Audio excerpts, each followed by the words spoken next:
Welcome back dear student.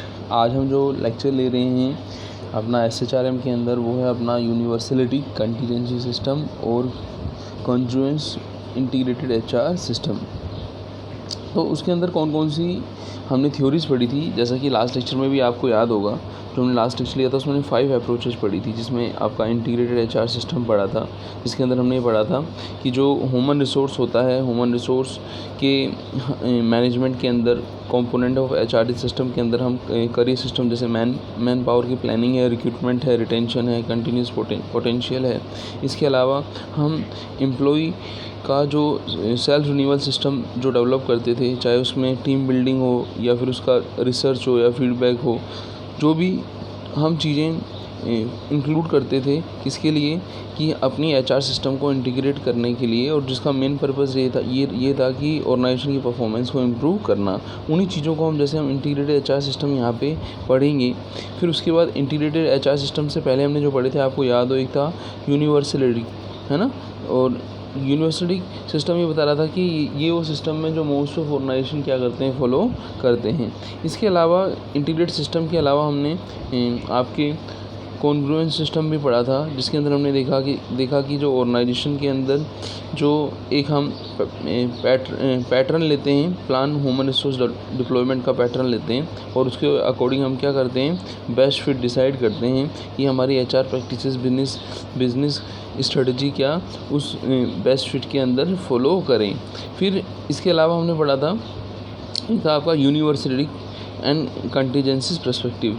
University के अंदर हमने जैसे बात की थी पहले कि इसके अंदर हम जो वेरिएबल होते थे उनको हम डिपेंडेंट इंडिपेंडेंट वेरिएबल के अंदर रखते थे, और उसके लिए हम क्या करते थे, एम्प्लॉय को जैसे हम फॉर्मल ट्रेनिंग ये चीज़ें हम प्रोवाइड कराते थे। तो इस लेक्चर के अंदर वही चीज़ें हम यहाँ पे डिटेल में पढ़ेंगे। जैसा कि आप देखें तो फर्स्ट क्या है यहाँ पे, आप देखें तो पहला क्या है, यूनिवर्सिटी पर्सपेक्टिव्स। जो यूनिवर्सिटी पर्सपेक्टिव है उसके अंदर हमने यही बोला था कि ये बेस्ट प्रैक्टिस मानी जाती है। क्यों मानी जाती है? क्योंकि ये पॉजिटिवली जो फाइनेंशियल परफॉर्मेंस है और स्ट्रेटेजिक गोल्स है उसके अचीवमेंट में क्या करती है, हमें हेल्प करती है। इसके अंदर जो 7 बेस्ट प्रैक्टिसेस दी थी वो किसने दी थी, डेलरी एंड डोटी ने आइडेंटिफाई की थी 7 बेस्ट प्रैक्टिसेस। वो कौन कौन सी? पहले इंटरनल करियर अपॉर्चुनिटी, फिर था फॉर्मल ट्रेनिंग सिस्टम, फिर था अप्रेजल मेजर्स, फिर प्रॉफिट शेयरिंग, फिर एम्प्लॉयमेंट सिक्योरिटी, फिर वॉइस मैकेनिज्म, फिर जॉब डेफिनेशंस। तो हमने लास्ट जब लेक्चर पढ़ा था तो हमने यही पढ़ा था कि जैसे ट्रेनिंग सिस्टम होना चाहिए, ठीक है ना, एम्प्लॉय को हम प्रॉफिट शेयरिंग देनी चाहिए। तो वही चीज़ें हम यहाँ पे डिटेल में पढ़ रहे हैं। अब यदि हम बात करें कि कुछ ऑथर ऐसे हैं, some author have adopted university के approach state that some HR practices are always better than other HR practices, की जो बेस्ट फिट्स के अंदर आती हैं वो चीज़ें हम यूनिवर्सिटी सभी ऑर्गेनाइजेशन के अंदर देखते हैं। जैसा कि हम यहाँ पे देखें तो जो प्रेफरी थी उन्होंने एम्फेसिस किया था, जो प्रैक्टिसेस थी like participation, empowerment, incentive and pay, employment security, promotion from within, training and skill development. इसके अलावा जो ये जो प्रैक्टिसेस थी इनका मेन पर्पस क्या था कि जो हायर प्रोडक्टिविटी था, प्रॉफिट था ऑर्गेनाइजेशन का, उसको क्या करना, इंक्रीज़ करना। फिर हमने ये भी देखा था कि जो हम किसी एम्प्लॉय की जॉब रोटेशन की यदि हम बात करते हैं, हम टोटल क्वालिटी मैनेजमेंट की बात करते हैं, तो वो भी हमें हेल्प करेगा। जो हमारा फर्स्ट ऑब्जेक्टिव था higher the productivity, increase the productivity, उसमें हेल्प करेगा। तो इस प्रकार हम कह सकते हैं कि यदि एम्प्लॉय के कंट्रीब्यूशन से हमारी प्रोडक्टिविटी हायर हो रही है, हमारी परफॉर्मेंस हायर हो रही है, तो कहीं ना कहीं हमारा जो ऑर्गेनाइजेशन है वो अपने गोल्स को अचीव कर रहा है। तो ये जो प्रैक्टिसेस थी ये यूनिवर्सली रिलेशनशिप करती है डिपेंडेंट इंडिपेंडेंट वेरिएबल का अक्रॉस द डिफरेंट ऑर्गेनाइजेशन।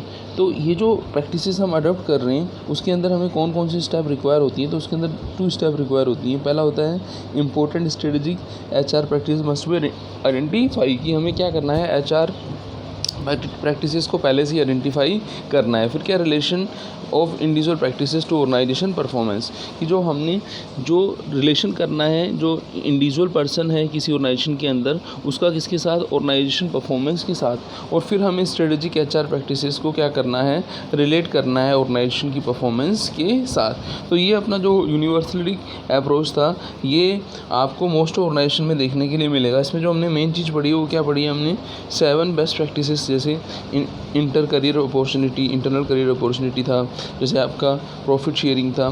तो ये सब चीज़ें हमने पहले भी पढ़ी हैं, बस उन्हें यहाँ पर हमने थोड़ा डिटेल में पढ़ा है। अब देखते हैं हम सेकंड अप्रोच के अंदर। सेकंड अप्रोच क्या है, सेकंड अप्रोच है आपकी कंटीजेंसी पर्सपेक्टिव।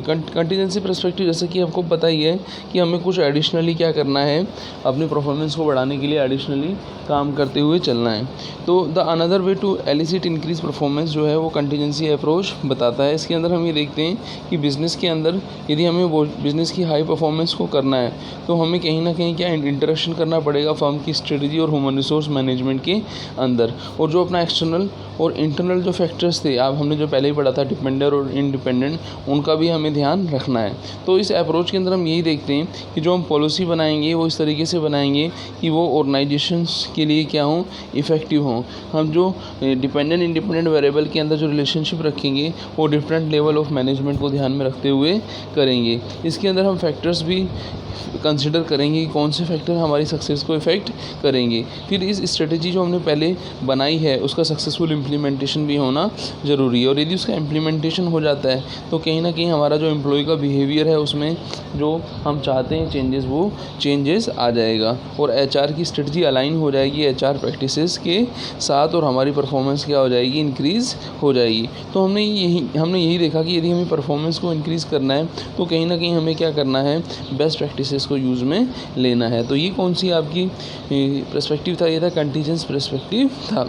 अब हम देखेंगे जो लास्ट पर्सपेक्टिव है वो क्या है, कॉन्फिगरल अप्रोच। कॉन्फिगरल अप्रोच जैसा कि हमने पहले भी पढ़ा है कि जो आपके डिपेंडेंट इंडिपेंडेंट वेरिएबल थे उसको हम एनवायरनमेंट स्कैनिंग के अंदर इंटरनल और एक्सटर्नल फैक्टर के अंदर रखेंगे। तो हमें देखना है कि ऐसे कौन से फैक्टर हैं जो हमारी परफॉर्मेंस को इंक्रीज़ करते हैं या मेंटेन करने में हमें हेल्प करनी है।